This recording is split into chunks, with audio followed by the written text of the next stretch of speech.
ይባረክ። ዮሐንስ ወንጌል ምዕራፍ 13 ቁጥር 1 ኢየሱስም ከፋሲካ በዓል በፊት ከዚህ ዓለም ወደ አብ የሚሄድበት ሰዓት እንደደረሰ አውቆ በዚህ ዓለም ያሉትን ወገኖቹን የወደዳቸውን እስከ መጨረሻ ወደዳቸው። ሰዓቱን ያውቃል ኢየሱስ። በጣም የሚገርመኝ ነገር ምንም ነገር የማረጊያ ሰዓቱን ማንም ጋይዳ ያረጋው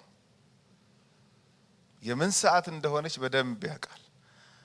ኦፍ ኮርስ ለተከታዮቹ ለደቀ መዛሙርቱም አንዱ ትምህርቱ ጊዜን ከማወቅ ጋር የተያዘ ነበር አይደለም? ጊዜን ወቁ፣ እንዲህ ሲሆን ምልክቱ እየቀረበ እንደሆነ ማወቅ አለባችሁ ብሎ አይደለም እሱ ተከታዮቹ እንኳን ጊዜን እንድናቅ ያስተማረ ጌታ ነው። ክብር ለሱ ይሁን። እና ያቅ ነበር እቺ ሰዓቷ እንደደረሰች ያውቃል። በጌቴሰማኒ ራሱ አሁን ሲጸልይ በዛ በአትክልቱ ስፍራ ደክሟቸው ነበር ደቀ መዛሙርቱ። ከዛ ጸለየ፣ ምንም ድምጽ የለም። ጌቴሰማኒ ድምጽ መጥፋቱ በጣም ነው የሚገርመኝ። እኔ ሲጠመቅ እኮ ድምጽ ነበር፣ ሰማይ ተከፍቶ ድምጽ መጥቷል። አሁን ከጥምቀትና ስቅለቱ አይከብድም? ስቅለቱ ላይ ግን ድምጽ የለም። የመገለጥ ተራራ ላይ ሶስቱን ደቀ መዛሙርቱ ይዞ ሄዶ ድምጽ ነበረ፣ ሰማይ ተከፈተ። ሞደው ልጄ ምን ነው ለምንድን ነው ጌቴሰማኒ ድምጽ የማይመጣው?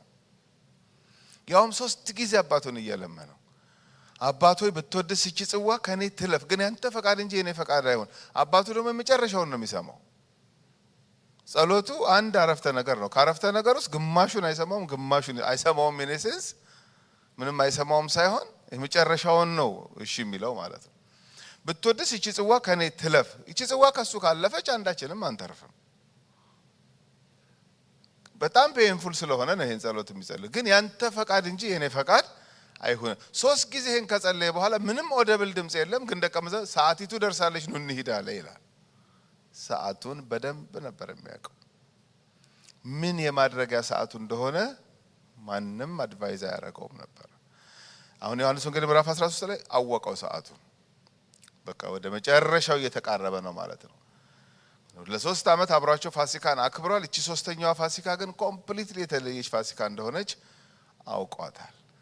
ስለዚህ ልክ እዛ ታይም ላይ ፐብሊክ ሚኒስትሪውን አቆመና ከደቀ መዛሙርቱ ጋር ብቻ አፐር ሩም ላይ ይሄ አሁን ሐዋርያት ሥራ ምዕራፍ 1 ላይ ተሰብስበው ይጸልዩበት የነበረው ቤት የሚባለው ቤት እኮ ነው ይሄ ቤት። አፐር ሩም ማለት እሷ ናት። ስንት ሀገር እንዳልሄዱ፣ ስንት በታንኳ እንዳልተጓዙ፣ ስንት ሚራክል እንዳላዩ በቃ አሁን ደግሞ ኢሚዲየት ሰርክል ጋር አብሬ የማሳልፍበት ጊዜ ነው ብሎ ከነሱ ጋር ብቻ የሆነባት ሰዓት ናት ሰዓት። እና እዛ ወገኖቹን የወደዳቸውን እስከ መጨረሻ ወደዳቸው። ለአማኝ ረጅም ዘመን በእግዚአብሔር ቤት ውስጥ እንዲኖር ትልቅ ዋስትናው ምንድነው ካላችሁኝ፣ አማኙ ጌታን የሚወድበት መውደድ አይደለም፣ ጌታ አማኙን የወደደበት መውደድ።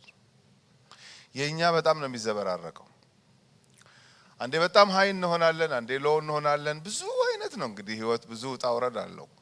ስለዚህ እኛ በዋዠቀ ቁጥር እንዴት አድርገን ነው ታዲያ በጌታ መደገፍ የምንችለው? እሱ ለኛ ያለው ፍቅር ነው ማይናወጥ፣ ደሞም የዘላለም ፍቅር ያለው። ክብር ለእግዚአብሔር ይሁን። ስለዚህ ወደዳቸውን እስከ መጨረሻ ወደዳቸው። ትናንት ያየነው በዚህ በዮሐንስ ወንጌል ምዕራፍ 13 ላይ ከደቀ መዛሙርቱ ስለ ሁለቱ ተናገረ። አንዱ ይሁዳ ነው፣ አንዱ ስምዖን ጴጥሮስ ነው። ይሁዳ እንደሚክደው ያውቃል፣ ግን ምንም ፓኒክ አያደርግም ኢየሱስ። ምክንያቱም ከመጀመሪያ ጀምሮ ያውቀዋል። አሁን ገንዘብ ሲያረጋው ያውቀዋል፣ ገንዘብ ምንትፍ እንደሚያረግ ያውቃል። ይወስድ ነበር ይላል ዮሐንስ ወንጌል ምዕራፍ 12 ላይ ይወስድ ነበረ። አሁን ሽቶ ብልጥቃጡን ሰብራ ሽቶ እግሩ ላይ ስታረግ ይሄ ተሽጦ ለድሆች ምናምን ቢሰጥ ሲል ኢየሱስ ነው እንጂ የሚያውቀው። ሌላው ያ ልክ ነህ በጣም ማባከን ጥሩ አይደለም ሊሉ ሁሉ ይችላል። ግን እንዳይባክን ብሎ አይደለም እንትፍ ስለሚያደርግ ነው። ይሄን ያውቃል ኢየሱስ። ግን ምንም ያውቃል፣ ግን ምንም የሚለው እንትን የለም። እስከ መጨረሻው ሰዓት አብሮ ነበር ማለት ቻንስ ነበረው ይሁዳ። እስከ መጨረሻው ድረስ ሪፔንት ማድረግ ሐሳቡን እንትን ይችል ነበረ። he did it intentionally። እስከ መጨረሻው ግን ይወደዋል ጌታ ኢየሱስ ክርስቶስ። አልወድህም ምናምን የሚል በፍጹም ምንም አልተናገረው ምንም። ግን ደቀ መዛሙርቱ እንዳይጨነቁና በጣም እንደዚህ ማለት እንዳይሉ ቀስ ብሎ ወደ መጨረሻ ላይ ይጠቁማቸው ጀመር። አሁን ከናንተ አንዱ አሳልፎ ይሰጠኛል። ማን ነው አሉ። ምክንያቱም አንዱ ነው ያለው። 12 ናቸው።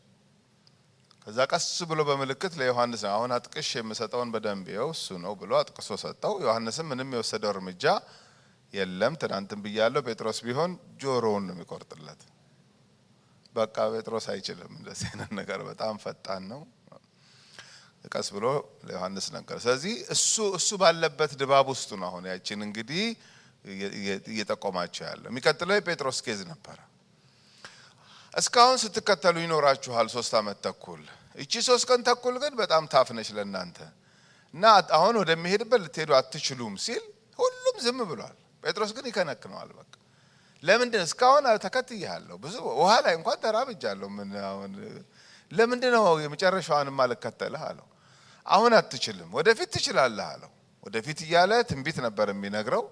ልክ ኢየሱስ እንደተሰቀለ የቤተክርስቲያን ታሪክ የሚናገረው ጴጥሮስም ተሰቅሎ ሰማዕት ሆኖ እንደሞተ የቤተክርስቲያን ታሪክ ይናገራል። ይሄን ያውቃል ጌታ ኢየሱስ ክርስቶስ።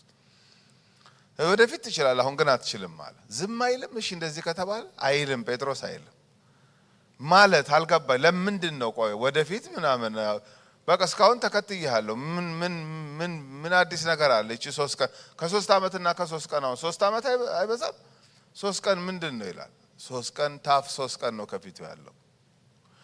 የሚገርማችሁ በእግዚአብሔር ቤት ውስጥ ስንኖር እንደ 3 ዓመት አይነት ህይወት አለ፣ እንደ 3 ቀኗም አይነት ህይወት አለ። ታፍ የሆነች 3 ቀን አለች በቃ በሰው ህይወት ውስጥ። 3 ስላችሁ ሊትራሊ 3 ሳትሆን አጭር ናት፣ ግን በጣም ከባድ ወቅት እናሳልፋለን በህይወታችን። ደግሞ እግዚአብሔር አላው ያደርጋል። የሚገርማችሁ ይፈቅዳል እግዚአብሔር እንደዚህ አይነት ቀኖች ውስጥ እንድናልፍ እግዚአብሔር ይፈቅዳል። ሰርተው የሚያልፉት ነገር አለ፣ ምንም ጥያቄ የለውም። የዮሴፍን ህይወት ማሰብ እንችላለን። ዮሴፍ በብዙ ውጣ ውረድ ውስጥ ያለፈ ሰው ነው። ግን ዘፍጥረት ምዕራፍ 50 ላይ ራሱ ሲናገር ምን ይላል? ዩ ዲድ ኢት ኢንቴንሽናሊ ያላቸው ወንድሞችን የሆነ ጀጋ ስለሆንኩ እንዳይመስላችሁ አቃል ያረጋችሁትናል። ሰው ይቅርታ ሲያረግ ጅል ስለሆነ አይደለም ይቅርታ የሚያረገው አይደለም። ያቃል የተደረገበትን ያቃል። እዛ ይላችሁ ዘፍጥረት ምዕራፍ 50 ላይ ያዕቆብ ሞተ። ያዕቆብ ልክ ሊሞት ሲል ዮሴፍም ምን ብሎታል? ዮሴፍ አንተን ብለን ነው እዚህ ሀገር የመጣን እንጂ የግብጽ ሰዎች አይደለም፣ ሀገር ያለን ሰዎች ነው። አይ ኖ ዳዲ አውቃለሁኝ ሀገር እንዳለን። እንግዲህ አሁን ልጆችህንም አምጣ ልመርቅ፣ ሁሉንም ላርጋለና ሁሉንም መርቆ ጨርሶ በቃ ይሄ ልክ አሁን ኢየሱስ ፌርዌል ነው አይደል እያደረገ ያለው። ያዕቆብም ፌርዌል ነበረው። ባይ ፕሮግራም አዘጋጅቷል። አምጡ ልጆቻችሁን እያለ እየመረቀ በቃ መሄዴ ነው ኦልሞስት እያላቸው ነው የሄደው። ምን ብሎታል ዮሴፍን? እዚህ እንዳትቀብረኝ፣ አባቶች የተቀበሩበት ቦታ ወስደ ቅበረኝ አለ። እንዴ አባዬ ይችላሉ፣ ችግር እኔ ባለስልጣን እኮ ነኝ፣ ለኔ ከባድ ነገር አይደለም እያዘዝከኝ ያለው። እነግራቸዋለሁ ለግብጽ ሰዎች ይተባበሩናል፣ ከዛ አገር ቤት ሄደን ቀብረን በስነ ስርዓት እንመለሳለን ፕሊስ አለው። ያዕቆብ ሞተ። ከዚህ ዮሴፍ ወንድሞቹንም የግብጽ መሪዎችንም አስተባብሮ ግማሽ መንገድ ሁሉ ተሸኝተው ሽቶ ተሰጥቷቸው አስከሬኑን ሽቶ ቀብተው ምናምን ሄደው አገር ቤት ቀብረው ሲመለሱ የዮሴፍ ወንድሞች ጠረጠሩት ዮሴፍን። በምንድን ነው የጠረጠሩት? ቢበቀለንስ ብለው። ምን ነው እስከዛሬ አላሰቡ? እስከዛሬማ አባዬን ፈርቶ ነው። በጣም የሚገርመኝ ነገር ልንገራችሁ። ሸቃባ ሰው ሁሉ ሸቃባ ነው የሚመስለው። በጣም የሚያስቀኝም የሚገርመኝም ካራክተር ነው ይሄ። ሸቃባ አታውቁም? ተንኮለኛ ኦልድ እንትን የተጠቀምኩት አይነ ወደ ሐረር አካባቢ ያለ አባባል ነው። ተንኮለኛ ሰው ሁሉ ተንኮለኛ ነው የሚመስለው። የዮሴፍ ወንድሞች በትክክል ተንኮል የሰሩ ሰዎች ናቸው። እግዚአብሔር ነው በቃ መንገዱን እያቀናለት ይሄ ልጅ እዚህ ጋር ያደረሰው እንጂ እነሱ እንዳደረጉበት ተንኮል በጣም ከባድ ነው ያደረሱበት ነገር። 17 ዓመቱ ነው። 17 ዓመት ልጅ በደንብ ነው የሚያውቀው የተደረገበትን። ስለ ጠረጠሩት ዮሴፍን እስከዛሬ አባዬን ፈርቶ ነው ያልተበቀለን፣ አሁን ግን አይለቀንም ብለው ስለፈሩ ዝም ብሎ አገጩን እያሻሹ ዮሴፍዬ ብለው ይቅርታ ብንጠይቀው ላይ ከብድ ይችላል። ስለዚህ የሙት ቃል ታውቃላችሁ? ሰው ሊሞት ሲል የተናገረው ቃል ማለት የሙት ቃል እናርግበትና ነገሩን አጠንክረን ከአባዬ ጋር አገናኝተነው በቃ እዛ እንትን ውስጥ እንክተተው አሉና መጡ። አባዬ ሳይሞት አሉት የነዚህ ልጆች ነገር እባክህ እንዳትቆጥርባቸው፣ እባክህ ተወላቸው፣ በቃ ይቅርታ አድርግላቸው ብሎ አባዬ ነው ያለው። ሳይሞት አባዬ ነው ያሉ። እኔ ቢቸግረኝ ብሏል እንዴ ብዬ ያዕቆብ ማለቱን ወደ ኋላ ማንበብ ጀመርኩ። አላለም። ሰው ግን አልኩ በቃ በጣም ገረመኝ። ላይትሊ እንዳይወስደው ማለት ነው ይሄንን ነገራቸው። እና አባዬ ሳይሞት እንደዚህ ብሎሃል አለ። አንዳንድ ጊዜ ሰው ታሞ ልትጠይቁ ስትሄዱ በዛውም እንድትጠነቀቁ ነው የምነግራችሁ። ሰው ታሞ ልትጠይቁ ስትሄዱ የመጨረሻውን ቃል አደራ ልጄን ካለ አለቀላችሁ። እኔ አልችልም እንዳትሉ ተናግሮ ሞቷል። የሙት ቃል ከባድ። እናቱ ልትሞት ስትል አደራ ብላኝ የተቀበልኩት ልጅ ነው ብሎ የሚያሳድጉ ምናምን አውቃለሁኝ። አቅም ካለ ዊሊንግ ከሆነ ሰው ያደርገው። ግን አልበለዚያ ግን በጣም ከባድ ነው። የሙት ቃል በጣም ከባድ። እንደዚህ መጡበት ዮሴፍን። አላለም ግን ያዕቆብ ግን እንደዚህ አላለም። ዮሴፍም አለቀሰ ይላል። እንዴ ለምንድን ነው የሚያለቅሰው? ጎያ ለመታወቅ ብሎ ነው።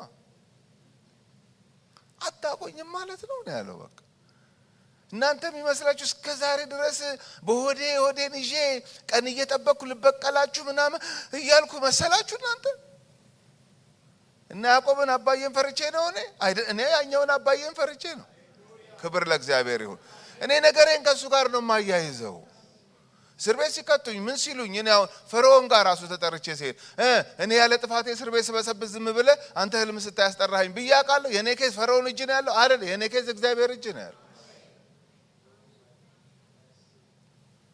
አለቀሰ ይላል አለመተዋወቅ ብሎ። እኔ ብድራትን ለመመለስ የእያንዳንዱን ኃጢአት እየቆጠርኩ አንተ አሁን ሰው ትመስላለህ። አንተ አይደለ ጉድጓድ ይከተት ያልከው? አንተ ስራስ ጉድጓድ ከመክተት ምን ይገኛል? ቢሸጥ አይሻልም ብለህ እንዲሸጥ ያደረከው አንተ ደግሞ ያኛውም ይሁዳ ይሸጣል ይሄም ይሸጣል እንዴ በጣም ነው የገረመኝ። ዮሴፍንም ቢሸጥ ጉድጓድ ከመክተት ምን ይገኛል ይሸጥ ያለው ይሁዳ ነው። ኢየሱስንም የሸጠው ይሁዳ ነው። እየቆጠርኩ የእያንዳንዳችሁን ኃጢአት እየቆጠርኩ ዋጋ እዚሁ ትልላችሁ አላረገውም አለ። እኔ በእግዚአብሔር ፋንታ ነኝ አለ። አቤት ሰው ቦታውን ሲያቅ እንዴት ደስ ይላል። ክብር ለእግዚአብሔር ይሁን። እኔ በእግዚአብሔር ፋንታ ነኝ። አካፍሎኛል እግዚአብሔር ይሄን ካራክተር አላካፈለን። እግዚአብሔር ያካፍለን የመለኮት ባህሪ አለ። ካልሰጠን ነገር አንዱ ብድራትን መመለስ። ለምን ኦል ራውንድድ የሆነ ኖሌጅ የለንም እኛ በኬዙ ላይ በጉዳዩ ላይ እኛ ሸራፋ እውቀት ነው ያለን። በቃ ከዚህ የተነሳ እግዚአብሔር ለኔ ተውልኝ አለ። ለሱ ነው ምን ተው። ብድራትን መመለስ የሱ ነው። በቀል የሱ ነው። እኛ እጃችን አይከፍለንም በፍጹም። አታቆኝም አላቸው። በቃ ዮሴፍ አታቆኝም። ለማንኛውም እናንተ አለ እንደ ጅልም ደግሞ እንዳቆጥሩኝ ማለቱ ነው። እናንተ ለክፉ አሰባችሁት፣ ለክፉ ብላችሁ አደረጋችሁብኝ። እግዚአብሔር ግን ብሎ አፈረሰው። ክብር ለእግዚአብሔር። ህይወትን የሚያለመልም ህይወትን ኤክስትራ ማይልስ እንድንሄድ የሚያደርግ አንድ ቃል እግዚአብሔር ግን ማለት ከቻለን፣ አለዚያ ሁሉ ነገራችን ሰው እጅ ላይ ከመሰለን፣ መንገድ የዘጋብን ሰው ከመሰለን፣ ነገሩ ያበላሽ ሰው ከመሰለን እንዴት ከባድ ነው የሚሆነው ህይወት። እናንተ ለክፉ አሰባችሁት፣ እግዚአብሔር ግን ዛሬ እንደሆነው እንደምታዩት ብዙ ህዝብ እንዲድን። ክብር ለጌታ ይሁን። የአንድ ሰው ኑሮ ተፍጨርጭሬ እንድኖር አይደለም እግዚአብሔር ያረገኝ፣ ብዙ ህዝብ እንዲድን። አባታችንን አብርሃምን ሲጠራው ለበረከት ሁን አይደለም ያለው? ልክ እሱን ኪዳን እግዚአብሔር ጠብቆ ብዙ ህዝብ እንዲድን ለመልካም አደረገው። እግዚአብሔር ለመልካም አሰበው አለ። ክብር ለእግዚአብሔር ይሁን። ስለዚህ በነ ጴጥሮስ ህይወት በነ ይሁዳ ህይወት ብዙ ነገር አለ። ጌታ ኢየሱስ ክርስቶስ እንደመጣበት ያችን ጽዋ ይጨልጣታል። እሱ ግን ስለነሱ መፍገምገም በዚች 3 ቀን ውስጥ የሚያልፉበትን ነገር ተመልክቶ የማረጋጋት ስራ ነበር የያዘው። የወደዳቸውን እስከ መቼ? እስከ መጨረሻ ወደዳቸው። ተነገረው። የጴጥሮስም ትክዳለህ አለ። እኔ እንደማልክድ ነው የማውቀው፣ እኔ ግን እንደምትክደኝ ነው የማውቀው። እኔ እንደማልክድ ነው ውልሲ እኛም ውልሲ እንግዲህ እስቲ ይክዳል ወይስ አይክድም ዛሬ እንደርስበታለን ብዬ አስባለሁ። እናየዋለን። ዮሐንስ 13 ሲያበቃ 3 ጊዜ ዶሮ አንዴ ኩኩሉ ሳይል አንተ አንዴ አይደለም ሁለቴ አይደለም 3 ጊዜ አስቡ። ሰው አንዴ አምልጦት ይካድ፣ እሺ ሁለቴ የሚፈቀድ 3ቴ እንዴት ያመልጠዋል? አስቦበት ነው ማለት ነው የሚክደው። ግን ታዲያ እሺ ጴጥሮስም ካደ፣ ይሁዳም አሳልፎ ሰጠ። የይሁዳ ዴስቲኒ ሌላ፣ የጴጥሮስ ሌላ እንዴት ሊሆን ቻለ? ሪፔንታንስ መጸጸት የሚለው ነው ትልቁ ቁም ነገር። ጴጥሮስ እንዴት ሪግሬት እንደሚያደርግ እንደሚጸጸት እንደሚመለስ በኋላ እናያለን። ይሁዳ ግን ይሄንንም ቻንስ እስከ መጨረሻም ሲጠቀምበት አንመለከትም። ሐዋርያት ሥራ ምዕራፍ 1 ላይ ራሱን እንዳጠፋ ይነግረናል። የወንጌል መጨረሻም ላይ እንደዛ እንመለከታለን። እነዚህ መካከል ሆኖ ነው ጌታ ኢየሱስ ክርስቶስ ፋሲካን እያከበረ የነበረው። እነሱ ብቻ ናቸው በዚህ በ3 ቀን ውስጥ ፕሮብሌም ውስጥ የሚያልፉት አይደለም። ዘሆል ደቀ መዝሙር በፕሮብሌም ውስጥ ያልፋል። ማት ኮንፊዥን ሲፈጠርባቸው ታያለች። ልጀምር ዮሐንስ 14ን ተመልከቱ። ራሱ ሲጀምር ዮሐንስ 14 ልባችሁ አይታወክ ብሎ ይጀምራል። አሁን ንግግር ከዚህ ይጀምራል? አይጀምርም እኮ። ልባችሁ አይታወክ ተብሎ አይጀመርም ንግግር። ልብ የሚያውክ ነገር አውርቼ ከሆነ ነው በኋላ አይዞህ ግን የሚባለው። ካይዞህ መጀመር፣ ከልባችሁ አይታወክ መጀመር በጣም ታፍ ነው። የሚያውክ ነገር ሊነግራቸው ነው ማለት ነው። አንዳንዴ ልጆቻችን ብርጭቆ ይሰብሩና እቤት ስንገባ ካትቆጣኝም ነው የሚጀምሩት። አንድ ነገር ልነግርህ ነው። እሺ ንገረኝ፣ ግን አትቆጣኝም? ምን እንደሆነ ሳላቅ እንዴት ነው ፕሮሚስ ምገባል ይላሉ። ቲቪውን አድቀቆት ቢሆንስ ገባን አርጎስ ቢሆን እስቲ መጀመሪያ ይላል መጀመሪያ ምንም አላረግህም በለኝ። እንዴት እንላለን። ለኔ አሁን የኢየሱስ ንግግር ልክ እንደዛ ልብ የሚያውክ ነገር ልነግራችሁ ነው ቢሬዲ፣ ግን ልባችሁ አይታወክ ብሎ ነው የጀመረው። ልባችሁ አይታወክ ብሎ ያወራው ግን የሚያውክ ነገር ነው። እኔ አሁን ከነ ጴጥሮስ መካከል ብሆን በደንብ ነው ልብ የሚታወቀው፣ ምክንያቱም ሊናገር ያለው ነገር ከባድ ነው። እንደዚህም እያለ ግን የወደዳቸውን እስከ መጨረሻ ወደዳቸው። ክብር ለጌታ ይሁን። የሚያውክ ነገር ነው ሊያልፉበት ያለው። በጣም ጨለማ የሆነ ታይም ነው እየመጣ ያለው ከፊታቸው። በቃ ሊትራሊ በትንትናቸው ነው የሚወጣው። አንድ የሚተርፍ ደቀ መዝሙር የለም፣ ሁሉም ይበታተናል። ታዲያ ምንድነው ዋስትናቸው? የሱ ልብ። ክብር ለጌታ ይሁን። እነሱ ለሱ ያላቸው ልብ አይደለም። እነሱማ በጣም በጥያቄ ሊሞሉ ብዙ ኮንፊዥን ውስጥ ሊያልፉ ነው። የሱ ልብ ግን አይቀየርም። የወደዳቸውን እስከ መጨረሻ ወደዳቸው። ተመልከቱ። ልባችሁ አይታወክ አለና ልባቸው እንዳይታወክ ምን ያርጉ ታዲያ? በእግዚአብሔር እመኑ፣ በእኔም ደግሞ እመኑ። የምናምነውን ማግኘት ትልቅ እረፍት እንደሆነ ታውቃላችሁ። ልብ የሚያርፍበት የሚታመን መገኘቱ እኮ በጣም ትልቅ እረፍት ነው። ሰው እኮ በጨበጣ ሁሉ ያምናል እኮ በአሁን ጊዜ። በጨበጣ ስላችሁ ምንም በእግዚአብሔር ቃል ላይ ያልተደገፈ ያልተመረኮዘ ዝም ብሎ ወይ እንግዲህ ሲባል የሰማውን ምናምን እኮ አንድ ልብ ማሳረፊያ ሲፈልግ በቃ ይሄን እናምናለሁ ይላል። የሚታመን ማግኘት እኮ ትልቅ ነገር ነው። በእግዚአብሔር እመኑ በእኔም ደግሞ እመኑ አላቸው። አላመኑም ነበር ሆይ ነው ያልኩት እኔ። ያምናሉ። አሁን እዚህ ጋር አላስቆሙትም እንጂ ምንድነው እያልክ ያለው? ስላመንን አይደለ እንዴ እየተከተልን ያለ? አባቴ ብለህ ስታስተምር አዎ እሺ ብለን ተቀብለን አይደለም እንዴ? በአባቴ እናምናለን፣ በአንተ እናምናለን። ይሄ እኮ አዲስ ነገር አይደለም እኮ። ቆያ ልብ የሚያውከውን ነገር ላውራው አላቸው። እሺ በአባቴ ቤት ብዙ መኖሪያ አለ። ናይስ። ይሄም ልብ አያውክም። እንዲህስ ባይሆን ባልኳችሁ ነበር፣ ስፍራ አዘጋጅላችሁ ዘንድ እሄዳለሁና። ይሄ ነው ልብ የሚያውከው። ሊሄድ ነው። ወደ ገሊላ ቢሆን ይከተሉታል፣ ወደ የትም ቢሆን ይከተሉታል። ምክንያቱም እነሱ ተከታዮች ናቸው፣ ኦልሬዲ ደቀ መዛሙርት ናቸው። ኢየሱስ እንደ አይሁድ ራባይ መምህር አብሯቸው ይውላል፣ አብሯቸው ያድራል። አብረው ነው በቃ የሚኖሩት። ይሄ እንዳሁን እንደ ዘመናዊ ትምህርት ጠዋት 8 ላይ ሄዶ ከዛ ከሰዓት 3 ላይ ጨርሶ ወደ ቤት መሄድ የሚባል እኮ የለም። በቃ ከሱ ጋር ነው የሚኖሩት። ሁሉን ትተን ተከተልንህ አይደለም ያለው ጴጥሮስ። ምንም እኮ ያልተውነው ነገር የለም። ሙያ በል ፋሚሊ በል ምን ሁሉን ትተን ነው አንተ ጋር ያለ ነው። አይ ነው ልክ ናችሁ ተከተሉኝ ነበር የሚላቸው። ሁሉን ትቶ ተከተሉኝ ሲያስከትል ቆይቶ ሊሄድ ነው አለ። አላሉም ብለዋል ግን ወይም ያስብላል ማለት ሊሄድ ነው። ደግሞ የማይሞከር ጉዞ ነው እሱ የሚሄደው። እነሱ ሄደው አያውቁም። እሱ ሊሄድ ነው ያለው ቦታ ቅፍርናሆም ቢሆን ይሄዳሉ፣ ገሊላ ቢሆን ይሄዳሉ፣ የትም ቢሆን ይሄዳሉ። ወደ ላይ ሊሄድ ነው አለ። ታዲያ ይሄ እንዴት ነው ልብ የማያውቀው? ግን አስቀድሞ ምን ብሏቸዋል? ልባችሁ አይታወክ። በጣም ሲሪየስ ነገር ልናወራ ነው እያላቸው በህይወት እንደዚህ አይነት ቀን አልፈን አናውቅም ወይ? እናውቃለን እኮ እንዴ። ይሄ ክርስትና ጆርኒ እኮ ስንት ነገር ውስጥ ይዞን ገብቶ ያውቃል እንዴ ብዬ አውቃለሁ እኔ። ጌታ ሆይ ይሄን እኔ ኤክስፔክት አላረኩም ብዬ አውቃለሁ በህይወት ማለት ምን ሲሆን ነው እዚህ ጋር ራሴን ያገኙ ምን ሲሆን ነው እዚህ ውስጥ የገባሁት ብዬ አውቃለሁኝ። ኦፍ ኮርስ እንደምትሉ አስባለሁኝ።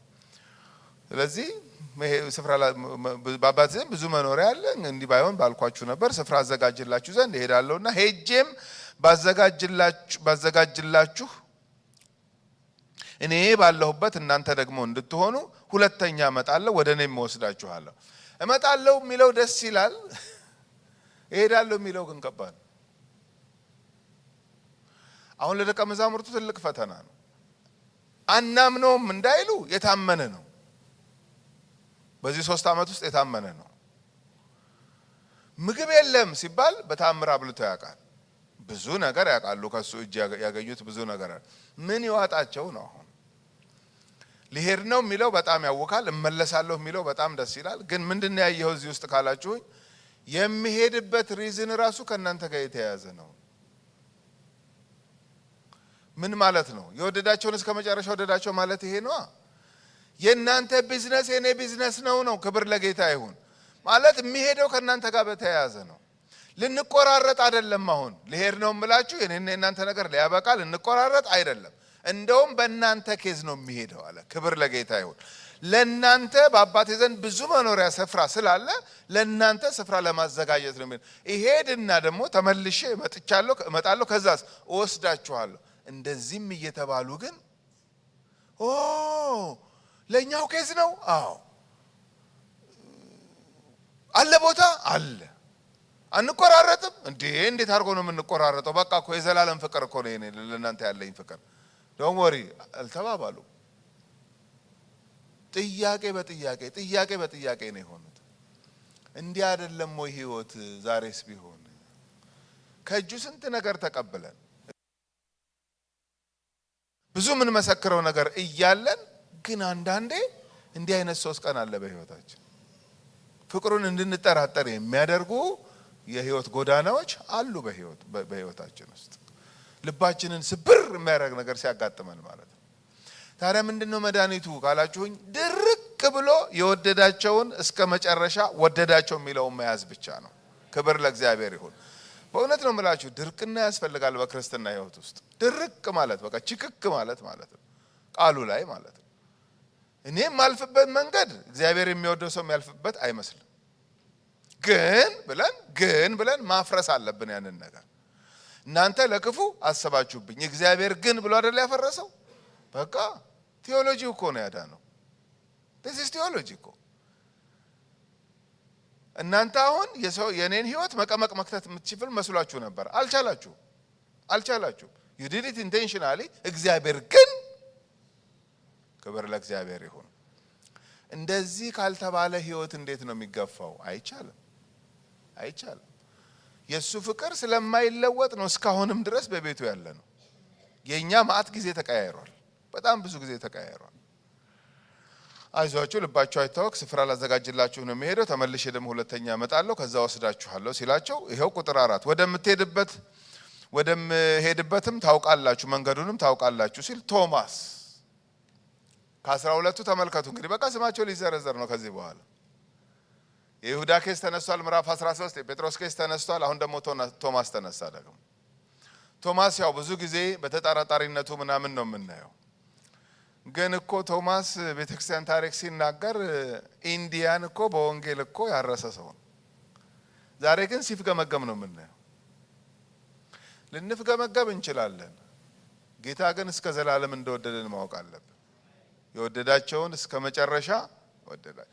ዛሬ ጥያቄ ተፈጠረብኝ ማለት ያለም መጨረሻ ማለት አይደለም። የኔ ህይወት ጥግ እዚህ ጋር ነው ማለት አይደለም። በቃ እንደ ሰው ኮንፊውዝድ ሊሆን ይችላል። የሆነ ፍርሃት፣ የሆነ ጥርጣሬ፣ የሆነ ምናምን ሊጎበኘኝ ይችላል፣ ሊመጣ ይችላል። ኢትስ ኦኬ። ምንድነው ማድረግ ያለብኝ? እግሩ ስር አልጠፋም። ክብር ለእግዚአብሔር ይሁን። ፕሬዘንሱ ጋር ራሴን አቬለብል አደርጋለሁ። የእግዚአብሔር ህልውና ያለበት ቃሉ የሚነገርበት ቦታ፣ ጸሎት ያለበት ቦታ፣ ቅዱሳን ህብረት ውስጥ ራሴን ኢንቴንሽናሊ እዛ ቦታ ላይ ራሴን አቬለብል አደርጋለሁ። ይጎበኘኛል ጌታ። ክብር ለእግዚአብሔር ይሁን። እነዚህ ሰዎች ምንም እንኳን ግራ የሚያጋባ ነገር ቢያጋጥማቸውም እሱ ስር ናቸው። አፐር ሩም ላይ ነው ያሉት። እሱ ነው ይጠይቁታል እንጂ ሌላ ምንጭ ፍለጋ አይሄዱ። የምንከተለው ጌታ ለማንም አሳልፎ አይሰጠንም። ክብር ለጌታ ይሁን። እሱ በመልስ የተሞላ አምላክ ስለሆነ ምንም ውስጥ እንለፍ እግሩ ስር፣ ምንም ውስጥ እንለፍ እዛችሁ ሰፈር። መግደላዊት ማርያም አላስቻላትም። ብላ ወጣች። 7 አጋንንት ያወጣላት ሴት ነች። አርብ አለፈ፣ እሺ ቅዳሜ አለፈ፣ እሺ እሑድ ሊመጣ ሆነ። እወጣለሁ አለች ተነስታ በሌሊት። ከዛ መቃብሩ አካባቢ ሄደች። ይነሳል ብላ ምናምን አይደለም፣ አትሊስት በቃ ሽቶ በቀባ ምናምን ብላ እዛው ሰፈር መቃብሩ ባዶ ነው ሰረቁት ምናምን ብላ ለነ ጴጥሮስ ትነግራለች። መተው ያያሉ፣ እውነትም የለም፣ ተመልሰው ይገባሉ። እሷ ተመልሳ አትገባም። እዛው ሰፈር ይኸው እዛው ሰፈር ከሆነን ጌታ ይጎበኛል። የሞኝነት ምንድነው በሉኝ? ከቅዱሳን ህብረት መራቅ፣ ስሙ ከሚጠራበት፣ ቃሉ ከሚነገርበት፣ መንፈሱ ፍሎ ከሚያደርግበት አካባቢ መጥፋት ነው ትልቁ አደጋ። እዛ ሰፈር ተስፋ አለ። አፐር ሩም ላይ ጥያቄም ካላቸው ይጠይቁታል። ቶማስ አነሳ እንዲህ አይነት ጥያቄ። ቶማስም ጌታ ሆይ ወደምትሄድበት አናውቅም፣ እንዴትስ መንገዱን እናውቃለን አለዋል። የሚሄደው በመንገድ ነው እንግዲህ። እሄዳለሁ ደግሞ እመጣለሁ ሲል አናውቀውም እሱም መንገድ አለ። ኦፍ ኮርስ አያውቁትም። እንዴት ነው የሚሆነው ይሄ ነገር? ሄደህ ለእኛ ስፍራ አዘጋጅተህ ተመልሰህ ትመጣለህ። እኛ ግን ይህን የምትለውን ነገር አናውቀውም፣ መንገዱን ጭራሽ አናውቀውም ማለት። መንገድ የማያውቅ ሰው መንገድ ሲጠይቅ እንዴት ነው የሚመለስለት? አሁን እኔ እዚህ ሀገር እንግዳ ነኝ፣ ምኑንም አላውቀውም። አሁን ፓስተር ኤፍሬም በቸርነት ስር ነው ያለሁት። እንብለህ ብትለቀኝ እኮ ምንድን ነው መሆን? ምንም ምኑንም አላውቀውም። አሁን እኔ አዲስ አበባ ብትመጡ አውቀዋለሁ። አባ ኮራን ሰፈር ታጥፌ ኮጃ በረንዳ ምናምን ብዬ በደንብ አውቀዋለሁ። እሱ ይሄን አላውቀውም። የማያውቅ ሰው መንገድ ሲጠይቅ መንገድ ጠቋሚ የሚመልስለት መልስ የታወቀ ነው። ይኸውልህ እሺ አሁን ያለው እንትን የሚባል ቦታ ነው። እሺ ቀጥታ ትሄዳለህ፣ ይሄ መንገድ ይዘህ እሺ እንትን የሚባል ቦታ ትደርሳለህ። እሺ ከዛ ራይት ነው የምታደርገው። እሺ ራይት ካደረክ በኋላ ደግሞ የሆነ እንትን የሚባል ደግሞ ምልክት አለ። እሺ እሱ ጋር ሌፍት ታደርጋለህ። ከዛ ይሄን ያህል ማይልስ ወይንም ኪሎ ሜትር ትሄድና ከዛ ራይት፣ ከዛ የመጨረሻ ራይት ምናምን ብሎ ነው የሚናገረው። ይሄንንም ከያዘ ነው የሚደርሰው እንጂ ያ ሰው ራይት በጣም ሌፍት ምናምን ከበዛው ሊጠፋበት ይችላል። አሁን ኢየሱስ መንገድ ነው የተጠየቀው። መንገድ ተጠይቆም እንደሚመልስ ተመልከቱ። እንደዚህ አይነት መልስ በዚህ ታጥፈ አይደለም፣ እኔ ነኝ ይዤ የሚሄደዋል። ክብር ለኢየሱስ ይሁን። መንገዱ እኔ ነኝ ማለት ምን ማለት ነው? ታጥፈ በዚህ ታጥፈ የሚባል የለም። እኔ ራሴ ነኝ ይዤ የሚሄደው። እስቲ ከኢየሱስ ውጪ ይሄን ደፍሮ የተናገረ ማን? አንድ የለም። ሁሉ ጠቋሚ ነው። ሁሉ ወደ እንትን ብትሄድ እስቲ እንትና ጋ ሞክር፣ ኢየሱስ እንትና ጋ ሞክር አይልም። ና ወደ እኔ ነው የሚለው። ክብር ለጌታ ይሁን። እኔ ነኝ መንገዱ አለ። እኛ ሰምተን አናውቅም እንደዚህ አይነት ነገር። በቀኝ ታጥፈ በግራ ታጥፈ እንደዚህ ገብተህ የሚል መንገድ ጠቋሚ ነው እንጂ የምናውቀው እስከ ዛሬ ድረስ እኔ ራሱ መንገዱ ነኝ ያለ አይተንም ሰምተንም አናውቅም። ለዓለም የምናውጀው አዋጅ ይሄ ነው። መንገዱ ኢየሱስ ነው። ክብር ለጌታ ይሁን። ራሱ ነው፣ በቃ ራሱ ነው። እንዴት እናውቀዋለን መንገዱን ሲል እኔ ነኝ ያለው። ይኸው ቁጥር 6 መንገዱን እንዴት እናውቃለን? ኢየሱስም እኔ መንገድ፣ ክብር ለጌታ ይሁን፣ እጅህን ይዤ የምወስድህ እኔ ነኝ ያለው ቶማስን። ታዲያ ወደዳቸውን እስከ መጨረሻ ወደዳቸው ማለት ይሄ አይደለም? የስ ምንም ነገር ቢጎል፣ ምንም ነገር ባይሞላ፣ ምንም ነገር ባይሳካ፣ ነፍሳችን ግን አምርራ ልትይዘው የሚገባት አንድ ነገር አለ። የወደዳቸውን እስከ መጨረሻ ወደዳቸው። ፔሬድ። ባይመስለኝም የማልፍበት ጎዳና ምሰማው ከፊት የሚታየኝ ነገር ምናምን የተወደደ ሰው ይሄድበታል ብዬ ድሪም ያረኩት መንገድ ባይመስለኝም፣ እኔ አሁን መሰለኝና አልመሰለኝ አይደለም ህይወቴን የሚመራው፣ የጌታ ቃል ነው የሚመራው። የጌታ ቃል ምን ይላል? የወደዳቸውን እስከ መጨረሻ። ተስፋ አረጋለሁ እንደማይሰላቻችሁ ይሄን ቃል በጣም ስደጋገመው፣ ምክንያቱም እውነት ስለሆነ። ሄደን የማናውቅበትን መንገድ እያወራህ ነው። እሱም መንገድ አናውቀውም። እንዴት ነው የምናውቀው ሲል እኔ ነኝ መንገዱ። ትልቅ እኮ አሹራንስ ነው እየሰጣቸው ያለው። በአባቴ እመኑ በእኔ እመኑ አለ። ከዛስ መንገዱ እኔ ነኝ አለ። በቃ ዩ አር ሴፍ እኮ እያላቸው ዩ አር ሴፍ። ግን እኮ ከባድ 3 ቀን ከፊታቸው አለ። ኦኬ ዩ አር ሴፍ። ደጋግሞ ከአባቱ ጋር ሲያወራ በጸሎት ራሱ ከጥፋት ልጅ በስተቀር አንድ አላጎደልኩም ይላል። ክብር ለጌታ ይሁን። አንድ አላጎደልኩም። እንዴት አይነት አስተማማኝ እጅ ነው የጌታ ኢየሱስ እጅ! በጣም እኮ አስተማማኝ እጅ ነው። በቃ ከዚህ ከጥፋት ልጅ በስተቀር እሱም እንደተጻፈው ያደርግ ዘንድ ግድ ስለሆነ እንጂ ምንም የኔ ፕሮፐርሊ ያለ መጠበቅ ምናምን ከኔ ጋር አያያዝም፣ ከራሱ ጋር ነው የሚያያዝ። ከዚህ ውጪ ግን የሰጠኸኝን አባቴ ሁሉም በእጄ ሰጠኝ ይላል። መልካም እረኛ ስለሆነ የተሰጠውን በትክክል ይዞ ነበር። ግን አይመስለንም። አንዳንዴ ከእጁ ያመለጥን ይመስለናል፣ ተንሸራተትን ይመስለናል፣ ማያየን ይመስለናል ምናምን። ታዲያ ምን ይሻላል? ቴዎሎጂ ማስተካከል ነው የሚሻል። መረዳትን ማስተካከል ነው የሚሻል። በምንድን ነው የምናስተካክለው? በተጻፈው የእግዚአብሔር ቃል። አሁን ከሰዱቃውያን ከፈሪሳውያን ጋር ሲከራከር ኢየሱስ፣ እነሱ ናቸው ጊዜው ጥያቄ ይዘው የሚመጡት፣ ሊፈትኑትም መጡ ይላል። አንዳንዴ ቲቸብል በሆነ ስፒሪት አይደለም የሚመጡት፣ እነሱ ሊፈትኑት ነው የሚመጡት። እንደው እኮ ሰው እኮ ጉደኛ ነው እኮ። አሁን አንዳንዱ የምር ተቸግሮ ይመጣል ኢየሱስ ጋር፣ ልጄ ታመመችብኝ ፈውስልኝ ብሎ ይመጣል ምናምን። አንዳንዱ ግን ሊፈትነው ነበር የሚመጣው። ኢየሱስን ለመፈተን መምጣት ማለት ምን አይነት አቲቲዩድ ምን አይነት ልብ እንደሆነ ተመልከቱ። ያውቃቸዋል በደንብ። ብዙ ጊዜ ሲያወራ ከነሱ ጋር የሚናገራት አንድ ንግግር በጣም ልቤን ትነካዋለች። እንደዚህ ተብሎ የተጻፈውን አላነበባችሁም ምን ሲላቸው፣ እኔ እንዴት መሰላችሁ ማነበው? ማንበብ ነበረባቸውን ብዬ አነባለሁ ነው። ነበረባቸው። እነሱ ማንበብ ከነበረባቸው እኔና እናንተ ማንበብ የለብንም ወይ? በጣም አለብን እንጂ፣ በጣም አለብን እንጂ።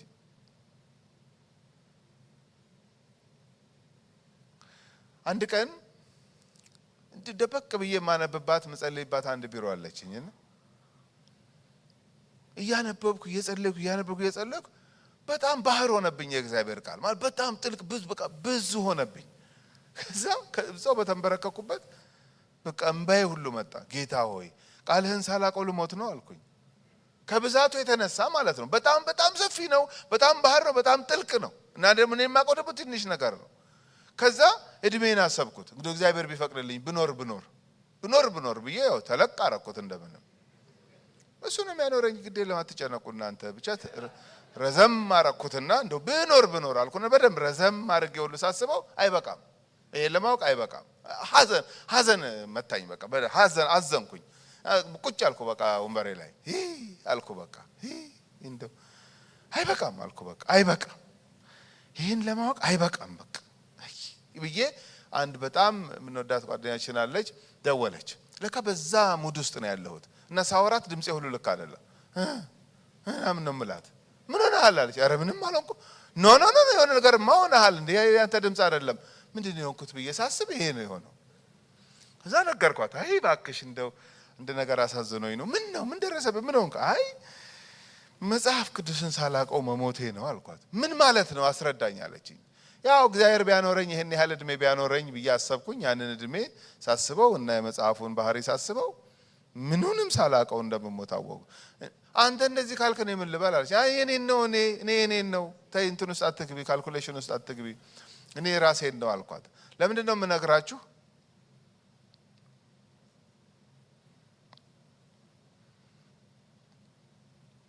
ብዙ ነገሮች ቀለል ብለውን የማንኖረው ይሄን ስለማናውቀው ነው። ሌሎች ፋክተሮች ሊኖሩ ይችላሉ። ከፋክተሮቹ አንዱ ግን ይሄ አሁን ያልኳችሁ ነው። አናውቀው እና ብዙ ስትራግል እናደርጋለን።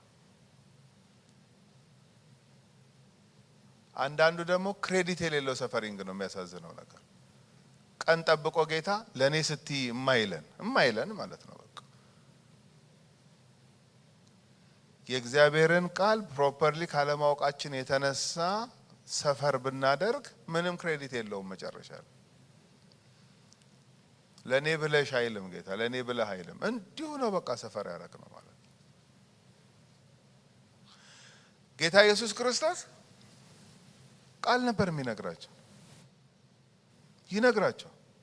ጥያቄ ሲጠይቁት ይሄ ነው እውነቱ ይላቸዋል። ይሄን እስቲ ያዙ፣ ይሄንን ይላቸዋል። በቃ ያዙ። አሁን ቶማስ መንገዱን አናውቀውም ሲል መንገዱን እኔ ነኝ፣ ወዲህ ወዲህ እንዳትላለሁ፣ ወዲህ ወዲህ እንዳትል፣ ቤት አድርጌ ምናምን እኔ ነኝ ነገርኩ፣ እኔ ነኝ። ምንም ሌላ ኦፕሽን የለም። በቃ ወደ ሄቨን ለመሄድ እኔ ነኝ መንገዱ፣ ወዲህ ወዲህ እንዳትል፣ እኔ እውነት ነኝ አለ። ሌላ እውነት የለም ማለት ነው። አሁን እውነት አንጻራዊ ናት ምናምን አይደለም የሚያሰቃየን። እውነት አንጻራዊ አይደለችም፣ እውነት አንድ ናት። ክብር ለኢየሱስ ይሁን። ዘመን ተለውጦ ተለውጦ ተለውጦ ያንተ ትሩዝ ለአንተ ትሩዝ ነው፣ የኔ ትሩዝ ለኔ ትሩዝ ነው የሚል ዘመን ላይ ደርሰናል። እንዴት ነው ይሄን የምናስታርቀው እንዴ? እኛ እኮ የጋራ ስማችን ምንድነው? አማኞች ነን አይደለ? አማኝ የተባልነው እኮ ይሄ ቃል ነው። ይሄ ቃል ነው አማኝ ያስባለን ራሱ። በባዶ ሜዳ አማኝ የለም። እንትና አማኝ ናት እንዴ ሲባል እንላለን። ለምን አትመስልማ? እንትናስ አማኝ ነው በደንብ እንላለን። አማኝ የተባልነው ይሄ ቃል ስላለን፣ ቃሉን ያመኑ ሰዎች ናቸው አማኝ የሚለው ስም ራሱ የሚገባቸው። ስለዚህ ጌታ ኢየሱስ ክርስቶስ የወደዳቸውን እስከ መጨረሻ ስለወደዳቸው ያቺ የምታናውጥ 3 ቀን ላይ በደንብ ነበር ፊድ የሚያደርጋቸው እዛች አፐር ሩም ላይ ወስዶ። ይሄ ነው እውነቱ ይላል። እንደውም ይሁዳ ከወጣ በኋላ ነው ቲቺንግ የተጀመረው። ለምን? ቲቺንግ ለደቀ መዝሙር ነው የሚያስፈልገው። ሂዝ ኖት ደቀ መዝሙር። ሌሊት ነበረ ልታረግ ያለውን አድርጋለሁ። ሊያረግ ሲወጣ ጀመረ ትምህርቱን። ለምን? ሪል ደቀ መዛሙርቶቹ ስለሆነ። ለደቀ መዝሙር መድኃኒቱ ምንድን ነው? የጌታ ቃል፣ የጌታ ቃል። አሁን ሰውን በመንፈሳዊ ሕይወቱ እንዲያድግ ምን ትመክራለህ ካሉኝ፣ ባይብል ስተዲ ግባ ነው የምለው። ግባ እናትና ጥምቀት ሰርቲፊኬትን ይዘህ ጨርሻለሁ ጀመርክ እንጂ ምኑ እንደጨረስከው፣ ምኑ እንደጨረስነው እንደው ከጠቀማችሁ ልንገራችሁ። መጽሐፍ ቅዱስ ኮሌጅ ገብቼ መማር እንዳለብኝ ታወቀኝ። የዛሬ 27 28 ዓመት በሬን ዘግቼ እየጸለይኩ ነበር። ጌታ ሆይ ምንድነው ሐሳብህ በህይወቴ? ጸልያለሁ፣ በሬን ዘግቼ ጸልያለሁ። አንድ ቀን ጭንቅላቴ ሲከፈት ይታወቀኛል። ሲከፈት ማለት ሲከፈት ለሰርጀሪ ሳይሆን በቃ ማለት የሆነ ተከፈተ ጭንቅላቴ። መማር እንዳለብኝ ይገባኝ ጀመር ነው። አዎ ኦኬ። አሁን ምን ልማር ነው የሚቀጥለው ጥያቄ። ዝንባሌ ነገረ ስራዬን ሳይ ወደፊት ራሴን ሳየው የእግዚአብሔር ቃል አካባቢ ነው በቃ ያለኝ አፒታይት ራሱ። በቃ መጽሐፍ ቅዱስ ኮሌጅ እሄዳለሁ አልኩኝ። ሄድኩኝ። ሚራክለስሊ ገባው። 5 ሳንቲም የለኝም ግን ተማርኩ። እሱ ጊዜ ላይ እግዚአብሔር ምን አስተማረኝ? your business is having a vision, provision is not your business አለኝ እግዚአብሔር። አንተ ማወቅ ያለብህ ምንድነው ቪዥንህ ነው። ምን መሆን ነው የምትፈልገው? ምንድነው የሚታየው ወደፊት? ፕሮቪዥን እኔ ነው አለኝ እግዚአብሔር። ፕሮቫይድ አደረገኝ። አለቀ ትምህርቱ። እናቴ ተመረቅ አለችኝ። ተመረቅኩ ነበረች ግራጁዌሽን ላይ። ተመረቅ አይደል? አዎ ጎበዝ። አሁን ስራ ትይዛለህ አለችኝ። አይ ስራ አይደለም ይዘው እና ምንድነው የምትሆነው አለችኝ። እቀጥላለሁ። ምኑን? ትምህርቱን። የምን ትምህርት? መጽሐፍ ቅዱስ አለች። አንድ ጥቁር መጽሐፍ ምን ያርግህ? በቃ ተማርክ አይደለም እንዴ? ምንድነው አንድ ይሄን ነው አለች። ይሄን ነው አልኳት። ከዛ ግራጁዌት ስኩል ሄድኩኝ። ስመረቅ መጣች። አሁን 2 ፕሮግራም ነው እንደውም ግራጁዌት ያደረኩት፣ ፖስት ግራጁዌት ዲፕሎማ እና ማስተር ኦፍ ዲቪኒቲ አንድ ላይ ነበር የጨረሱት። እና መጣች። ተጠራጥራለች። እቀጥላለሁ ይላል አይልም የሚለውን ማለት አለች። አልኳት። ጨረስኩ። አሁንስ አለች። እቀጥላለሁ። ምን ነው ያንተ ደግሞ?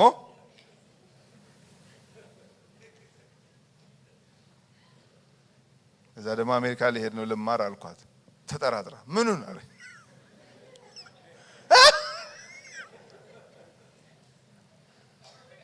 እና አይዋጥላትም በቃ ምንድነው አንድ ጥቁር መጽሐፍ እና አንዳንዴ ቁጭ ብዬ ሳነብ ትመጣብኛለች በሐሳቤ። አንድ ጥቁር መጽሐፍ ምን አድርግ ነው የምትለው አለች።